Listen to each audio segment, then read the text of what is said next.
Ground parties நேயர்களுக்கு வணக்கம். நம்மோட உரையாட நாம் தமிழர் கட்சியை சேர்ந்த களஞ்சியம் அவர்கள் இணைந்திருக்காங்க. வாங்க பேசலாம். தொடர்ந்து கிரவுண்ட் பார்ட்டிஸ் சேனலை சப்ஸ்கிரைப் பண்ணிட்டு பாருங்கள். வணக்கம்ண்ணா. தம்பி வணக்கம். எப்படி இருக்கீங்க? நல்லா இருக்கு தம்பி. மகிழ்ச்சி. தீய சக்தி தூய சக்தி அப்படின்னு சொல்லிட்டு ஒரு அரசியல் பண்ணி இன்னைக்கு ஆளுங்கட்சியாக மாறியிருக்காங்க தாவேகா. ஒரு மாதம் நிறைவடைஞ்சிருக்காங்க. ஒரு மாதத்துலே நிறைய பிரச்சனைகள் நம்மளால் பார்க்க முடியுது. இன்றைக்கி சட்டமன்றம் கூடியிருக்கு. இப்பொழுது கூட வந்தே மாதரம் முதல்ல பாடப்பட்டிருக்கு, தமிழ் தாய் வாழ்த்து பின்னுக்கு தள்ளப்பட்டிருக்கு அப்படின்ற சர்ச்சை திரும்ப எழுந்திருக்கு. நிறைய விஷயங்கள் சர்ச்சையாக மாறுது. ஸோ எப்படி பார்க்குறீங்க இந்த தாவேகாவுடைய இந்த ஒரு மாத கால ஆட்சி? ஒயிட் பேப்பர் ரிலீஸ் பண்ணியிருக்காங்க. ஸோ எப்படி பார்க்குறீங்க? இல்லை, இவங்க ஒரு அனுபவம் இல்லாத ஒரு அரசியல்வாதிகள் இவங்கெல்லாம். இந்த விஜய் என்கிற ஒரு பின்பத்தை முன்வைத்து வெற்றியாளர்களாக அவங்க யாரெல்லாம் கை காட்டினாங்களோ அவங்களெல்லாம் இன்றைக்கி ஆகி வந்திருக்காங்க. ஆகவே இது எப்படி ஆகும் அப்படின்னு கேட்டிங்கன்னா, இவங்க இதிலிருந்து அரசியல் தெளிவு பெற்று எழுந்து வருவதற்கு நீண்ட நாட்கள் பிடிக்கும். அரசியல்னால் என்னன்னே தெரியாதவங்க, இன்னும் சொல்ல போனீங்கன்னா உண்மையாக சொல்லணும் அப்படின்னா, விஜயினுடைய கட்சியிலிருந்து வெற்றியடைந்த வெற்றியாளர்களை, எம்எல்ஏக்களை மக்களுக்கு யாருன்னே தெரியாது.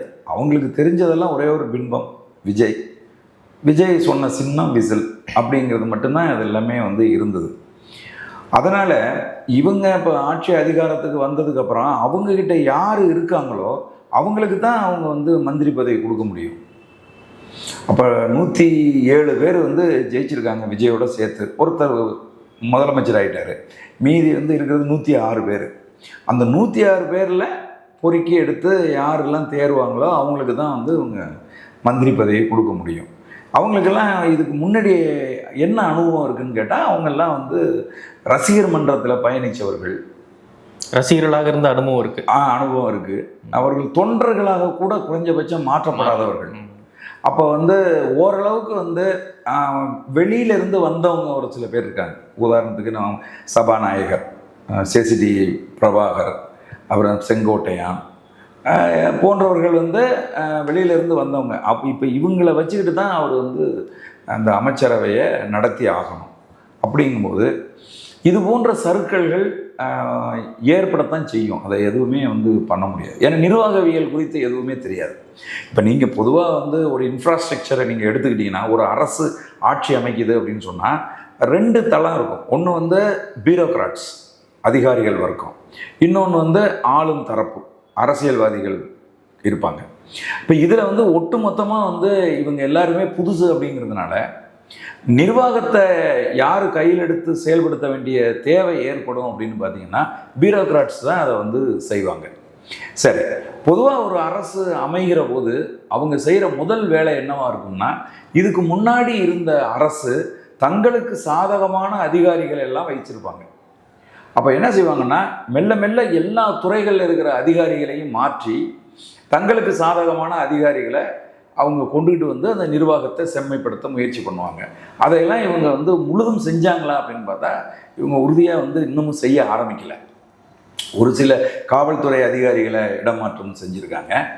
மற்றபடி அவங்க முழுதும் நிர்வாகவியலுக்குள்ள எதில் எந்தெந்த இது நடக்கும் அப்படிங்கிறதையும் இவங்க இன்னமும் செய்ய ஆரம்பிக்கலை. அதுக்கப்புறம் இவங்க தீய சக்தி அப்படின்னு சொல்லி திமுக மீது என்னென்ன குற்றச்சாட்டுகளை வச்சாங்களோ அந்த குற்றச்சாட்டுகள் எல்லாமே 2 மடங்காக ஆயிருக்கு. இப்போ இவங்க தூய சக்தியாக அப்போ கொஞ்சம் கொஞ்சமாக இவங்க தீய சக்தியாக மாறிட்டு இருக்காங்க அப்படிங்கிற உண்மையையும் மறுக்க முடியாத ஒரு சூழல் ஏற்பட்டிருக்கு. உதாரணத்துக்கு பாலியல் குற்றங்கள் பெருகிருக்கு, கொலை கொள்ளை அதிகமாகிருக்கு, போதைப் பொருள் நடமாட்டம் முன்னை விட ரொம்ப கூடுதலாக உருவாகியிருக்கு. இப்போ இதையெல்லாம் இவங்க எப்படி தடுத்து நிறுத்தி இவங்க தூய சக்தியாகவே நீடிக்க போகிறாங்க அப்படிங்கிறது கேள்விக்குறியாக இருக்கிற சூழ்நிலையில் தான் இன்றைக்கி இந்த சட்டமன்றம் கூடியிருக்கு. சட்டமன்றத்தில் எப்படி நடந்து கொள்ளணும், சட்டமன்றத்தில் ஒரு துறை குறித்த கேள்வி எழுப்புகிற போது சபாநாயகர்கிட்ட எப்படி பேசணும், எதிர்தரப்பில் இருக்கக்கூடியவர்கள் கேள்விகள் எழுப்புகிற போது அந்த கேள்விகளுக்கு எப்படி பதில் சொல்லணும். நம்ம வெளியில் நடந்துக்கிறது மாதிரி நடந்துக்க முடியாது. ஒரு அநாகரிகமான வார்த்தைகளை பயன்படுத்த முடியாது, ஆய்வுன்னு மிரட்ட முடியாது. இதெல்லாம் சட்டசபைக்கென்று ஒரு புரோட்டோக்கால் இருக்குது, ஒரு நாகரிகம் இருக்குது. அதெல்லாம் தான் அவங்க இப்போ 2 நாள் பயிற்சி கொடுத்துருக்காங்க, எப்படி நடந்துக்கிறணும் அப்படின்னு சொல்லி. அப்போ இந்த சூழ்நிலையில் இப்போ சட்டசபை கூடியிருக்கு, என்ன நடக்குது அப்படிங்கிறத நம்ம பொறுத்திருந்து பார்ப்போம். அதுக்கப்புறம் வந்து வெள்ளை அறிக்கை வந்து இவங்க கொடுத்துருக்காங்க. இதை ஏன் அவசரமாக அந்த வெள்ளை அறிக்கையை கொடுத்தாங்க, இந்த வெள்ளை அறிக்கை எப்படி இருக்குது அப்படிங்கிறத விட்டுட்டு அவசரமாக இந்த வெள்ளை அறிக்கையை கொடுக்க வேண்டிய தேவை ஏன் இவங்களுக்கு ஏற்பட்டுச்சு அப்படிங்கிறத நம்ம பார்த்தோம் அப்படின்னு சொன்னால், சட்டசபை கூடுகிற போது இவர்கள் மக்களுக்கு கொடுத்த வாக்குறுதிகள் குறித்து சட்டசபையில் இவங்க பேசணும், இவங்க சொல்லணும். அப்போ என்னெல்லாம் வாக்குறுதி கொடுத்துருக்காங்க? படித்த இளைஞர்கள் வீட்டில் இருந்தால் 4000 ரூபா கொடுக்கணும், வீட்டில் இருக்கிற பெண்கள், சும்மா இருக்கிற பெண்களுக்கு 2500 ரூபா கொடுக்கணும், மாற்றுத்திறனாளிகளுக்கு 3000 ரூபா கொடுக்கணும், பிறக்கிற ஒவ்வொரு குழந்தைக்கும் மாமன் சீர் கொடுக்கணும், கல்யாணம் பண்ணுற ஒவ்வொரு பெண்ணுக்கும் அண்ணன் சீர் கொடுக்கணும், வருஷத்துக்கு 6 சிலிண்டர் இலவசமாக கொடுக்கணும், 200 யூனிட் கொடுக்கணும், 200 யூனிட் பஸ் ஃப்ரீயாக கொடுக்கணும். அப்படிங்கும்போது அது ஏன் எங்களால் கொடுக்க முடியல அப்படின்னு சொல்கிறதுக்கு ஒரு காரணத்தை முன்கூட்டியே கிரியேட் பண்ணுறாங்க. இங்கே பாருங்க, இதுக்கு முன்னாடி இருந்த அரசு இப்படியெல்லாம் செஞ்சுட்டு போகிறாங்க, இப்படியெல்லாம் பணத்தை 10.5 லட்சம் கோடி கடனை வச்சுட்டுருக்காங்க அப்படிங்கிறது மாதிரி சொல்கிறதுக்காக இந்த வெள்ளை அறிக்கையை கொடுத்துருக்காங்க. இதைத்தான் தேர்தல் நேரத்தில் நாம் தமிழர் கட்சி மேடைக்கு மேடை சொல்லுதே. இந்த ரோட்டில் போகிற ஒவ்வொருத்தர் தலையிலையும் 2 லட்சம் ரூபா கடனை வச்சுருக்காங்கங்க. நீ தமிழ்நாடு அரசு வாங்கி வச்சிருக்கிற கடனை சுமந்துக்கிட்டு தான் ஏன் நீ ரோட்டில் நடமாடிட்டு இருக்க? நீ திரும்பவும் திமுகவுக்கு ஓட்டு போட போறியா அப்படிங்கிற கேள்வியே நாம் தமிழர் கட்சி தொடர்ந்து கேட்டுக்கிட்டு தான் இருந்துச்சு. அப்போ உங்களுக்கு தெரியாது அப்படின்லாம் சொல்ல முடியாது. நீங்கள் மதிப்புக்குரிய தமிழகத்தின் முதலமைச்சர் ஜோசப் விஜய் அவர்கள் பதவியேற்ற உடனேயே ஒரு மிகப்பெரிய பொய்யை சொன்னாங்க. அது என்னன்னா, இதுக்கப்புறம் தான் இப்போ தான் நான் பார்த்தேன் கஜானா காலியாக இருக்குது அப்படின்னு. கஜானா காலியாக இருக்குங்கிறது தான் நாங்கள் பல வருஷமாக சொல்லிக்கிட்டே இருக்கோமே. அதிமுக ஆட்சி அதிகாரத்திலேருந்து போகும்போது 5 லட்சம் கோடி கடனை வச்சுட்டு போச்சு. திமுக ஆட்சிக்கு வந்ததுக்கு அப்புறமா இன்னொரு 5.5 லட்சம் கோடி கடனை சேர்த்து மொத்தம் 10.5 லட்சம் கோடி கடனை வச்சுருக்காங்கன்னு தானே நாங்களே சொல்லிட்டு இருக்கிறோம். அப்போ நீங்கள் கொடுத்துருக்கிற வாக்குறுதிகளை, இலவச வாக்குறுதிகளை நிறைவேற்றினீங்க அப்படின்னு சொன்னால், அதுக்காக நீங்கள் கடன் வாங்க வேண்டிய தேவை ஏற்பட்டால் கிட்டத்தட்ட நீங்கள் ஒரு 20 லட்சம் கோடி ரூபாய் கடன் வாங்க வேண்டியிருக்கும். இந்த கடன் 10.5 லட்சத்துலேருந்து 20 லட்சம் கோடியாக மாறும். அப்போ அதனால நீங்கள் என்னென்னா கொடுக்க முடியாது, உங்களால் செய்ய முடியாது, உங்கள் வாக்குறுதிகளை நிறைவேற்ற முடிகிற சூழ்நிலையில் தமிழ்நாடு இல்லை. அப்படிங்கும்போது அதுக்காகத்தான் இதுக்கு முன்னாடி இருந்த தீய சக்தி இப்படிலாம் செஞ்சிருச்சுங்க. அதுக்கு நம்ம அண்ணன் தங்கம் தென்னரசு அண்ணன், முன்னாள் நிதி அமைச்சர் என்ன சொல்கிறாங்கன்னா, நாங்கள் மட்டுமா காரணம், அதிமுகவும் காரணம், அதையே நீங்கள் சொல்ல மாட்டேங்கிறீங்கன்னு சொல்கிறார். அது ரொம்ப ஒரு ஏற்புடையது இல்லை. அண்ணன் தங்கம் தென்னரசு அவர்கள் பேசுவது ஏற்புடையதில்லை. காரணம் என்ன அப்படின்னு கேட்டிங்கன்னா, அதிமுக 5.5 லட்சம் கோடி கடனை வச்சுட்டு போகிற சூழ்நிலையில் நீங்கள் ஆட்சி அதிகாரத்துக்கு வந்தீங்க. அப்போ நீங்கள் என்ன செஞ்சுருக்கணும்? சரியான ஆட்சியை கொடுத்து பொருளாதார நெருக்கடிகளை சமாளித்து 5.5 லட்சம் கோடியை நீங்கள் 4.5 லட்சமாக ஆக்கியிருந்தீங்கன்னா உங்களுக்கு பேசுகிறதுக்கு தகுதி இருக்குன்னு அர்த்தம். நீங்கள் 5.5 லட்சத்தை 10.5 லட்சமாக ஆக்கி வச்சுட்டு அவங்க தான் காரணம்னு சொன்னால் அது எப்படி?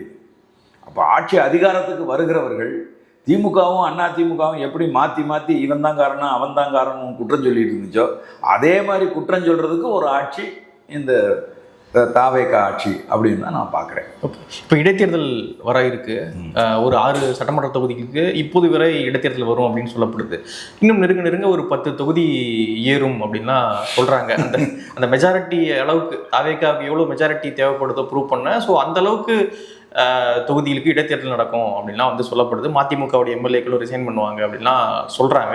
ஸோ தூய சக்தின்னு சொல்லிட்டு அதிமுகவுடைய எம்எல்ஏக்களை ரிசைன் பண்ணிட்டு வர சொல்கிறது எப்படியான ஒரு தூய சக்தி பண்ணக்கூடிய வேலையாக இருக்கும் அப்படின்ற ஒரு பார்வை இருக்குது. ஆனால் கூட்டணி கட்சிகள் இதை கண்டுக்கவே மாட்டுறாங்க. விசிகாவோ திருமா அவர்களோ இடதுசாரிகளோ கொஞ்சம் சைலண்ட்டாக இருக்காங்க.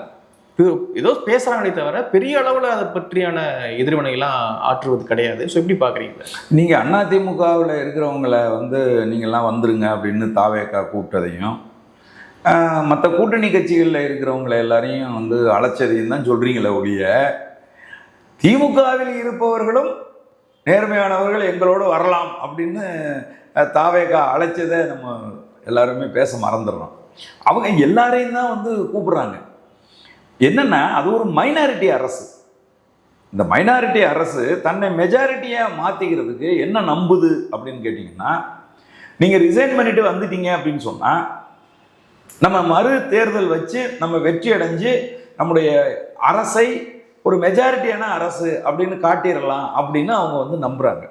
அதற்கான முயற்சிகளை அவங்க வந்து முன்னெடுக்கிறாங்க. இது ஒரு வகையான ஒரு ஒரு குதிரை பேர அரசியல் மாதிரி தான். இப்போ நம்ம என்ன கேட்குறோம், தேர்தல் களத்தில் நிற்கிறீங்க, அதிமுகவில் நிற்கிறீங்க, நின்று அதிமுகவினுடைய கொள்கை கோட்பாடுகளை சொல்லி நீங்கள் வெற்றி அடைகிறீங்க.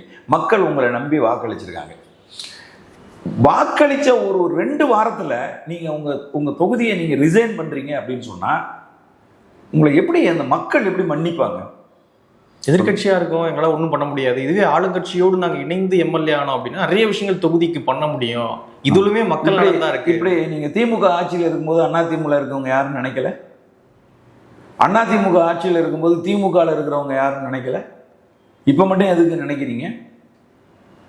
அப்போ இதுக்கு நடுவில் வந்து வேற என்ன ஒன்று இருக்குல்ல? உதயநிதி சொல்ற மாதிரி சோஃபா அரசியல் இருக்குல்ல உங்களுக்கு.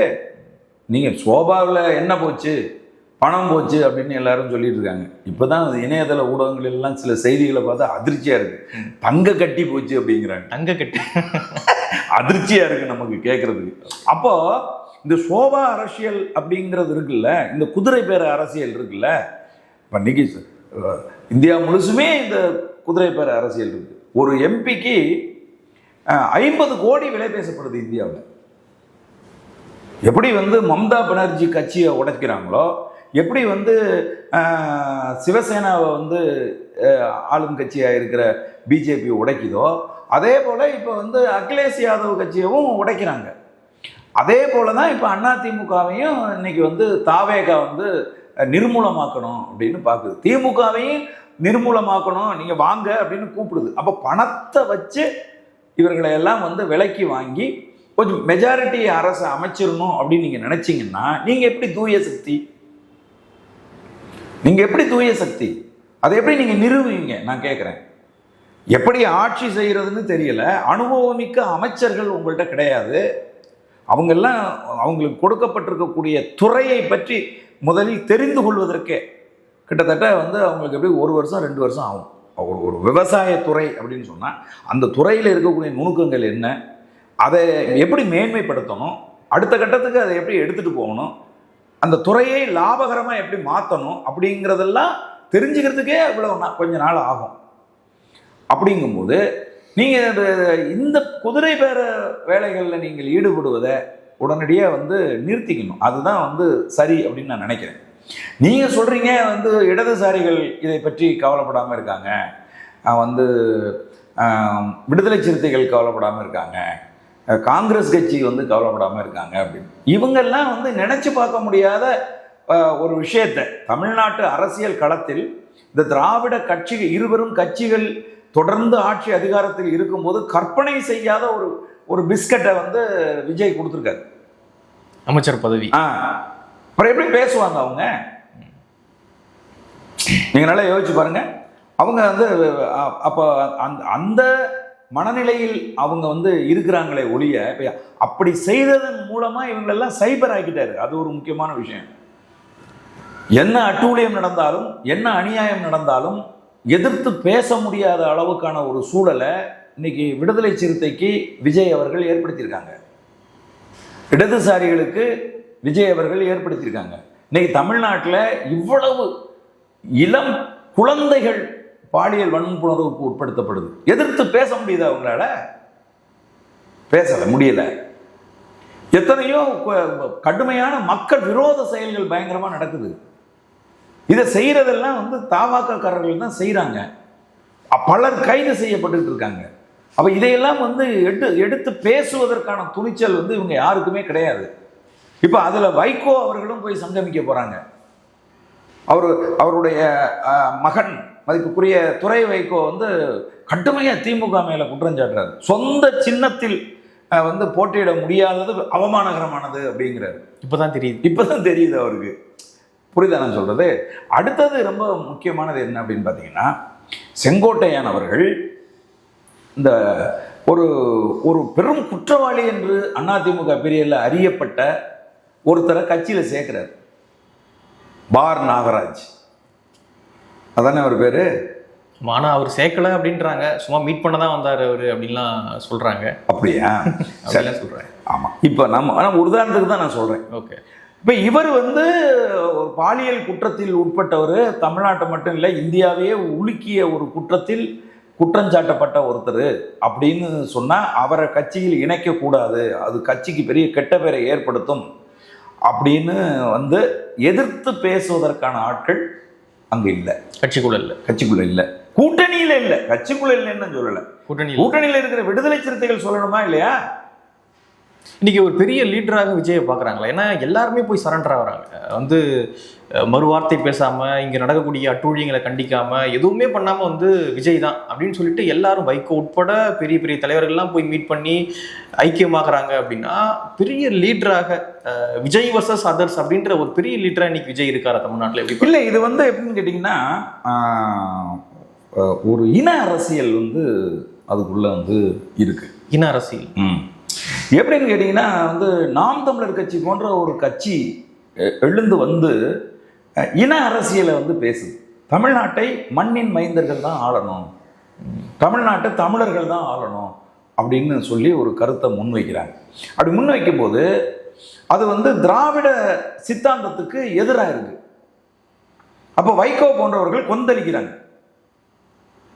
இந்த திராவிடத்தை அழிச்சு பண்ணணும்னு தமிழ் தேசியம் பேசிக்கிட்டு ஒரு 4 பேர் நேற்று பேஞ்ச மழையில் இன்னைக்கு முளைச்சி வந்திருக்காங்க. அது ஒருபோதும் நடக்காது. திராவிட கட்சிகள் எல்லாம் நான் வந்து கேட்டுக்கிறேன், நீங்கள் தேர்தல் களத்தில் யாரை வேணாலும் எதிர்த்து போட்டி போடுங்க, ஆனால் பொது எதிரி இந்த தமிழ் தேசியத்தை வீழ்த்துறதுக்கு நீங்கள்லாம் ஒன்றா சேருங்க அப்படின்னு இதே வைகோ அவர்கள் சொன்னாங்க. ஏனென்றால் நாம் தமிழர் கட்சி முன்வைக்கிற கோட்பாடு என்பது மண்ணின் மைந்தர்கள் அந்த மண்ணை ஆளணும். அப்படிதான் இந்தியாவில் இருக்க எல்லா மாநிலத்திலையும் நடக்குது. தமிழ்நாட்டில் மட்டும்தான் மாற்று தேசிய இனத்தை சேர்ந்தவர்கள், தெலுங்கர்கள், கன்னடர்கள், மலையாளிகள் தமிழ்நாட்டை முதலமைச்சர்களாக வந்து ஆட்சி செய்கிறாங்க.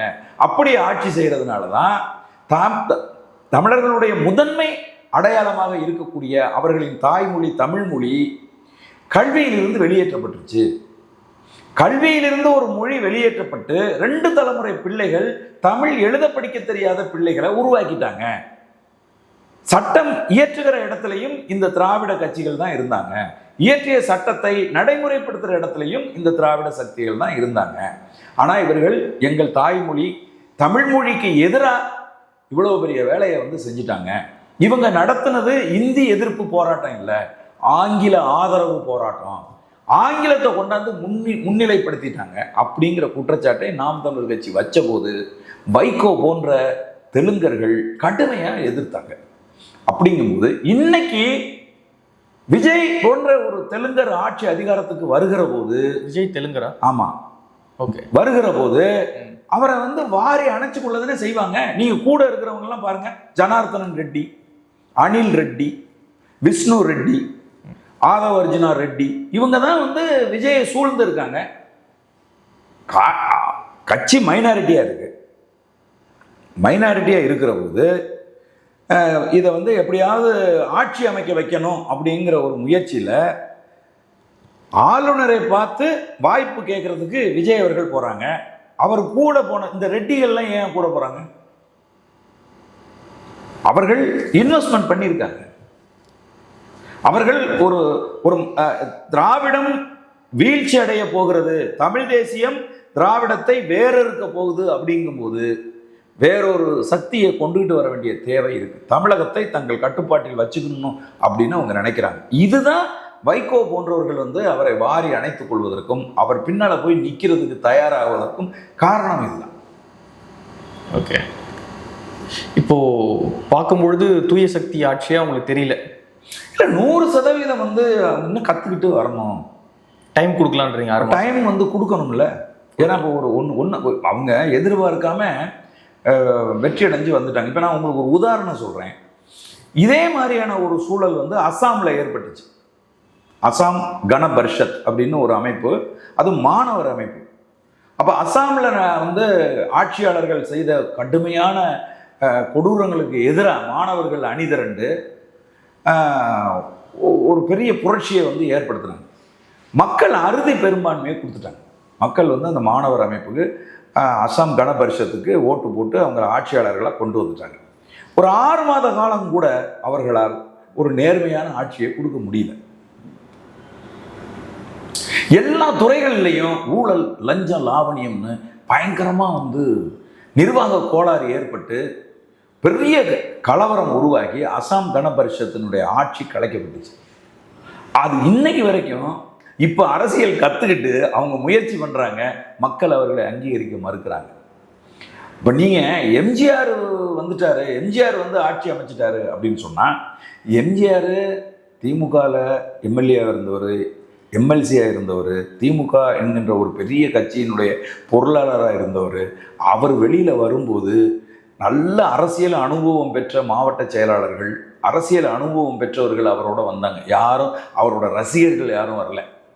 புரியுதுங்களா? அன்றைக்கு இருந்த இன்னைக்கு இந்த ஜேசிடி பிரபாகராக இருக்கட்டும், அன்னைக்கு எம்ஜிஆரோட இருந்த இந்த செங்கோட்டையனாக இருக்கட்டும், அன்றைக்கு எம்ஜிஆரோட இருந்த அறந்தாங்கி திருநாவுக்கரசாக இருக்கட்டும், இது போன்ற இளைஞர்கள் எல்லாம் நல்ல பயிற்சி பெற்ற இளைஞர்கள், அரசியல் தெரிந்த இளைஞர்கள் அன்னைக்கு வந்தவங்க எல்லாரும். அதனால அவர் ஒரு தரமான ஆட்சியை வந்து கொடுக்க முடிஞ்சுது. அன்னைக்கு இளைஞராக இருந்த எஸ்டி சோமசுந்தரம் அவரெல்லாம் வந்து ஒரு பெரிய லெஜெண்ட் ஆக்சுவலாக.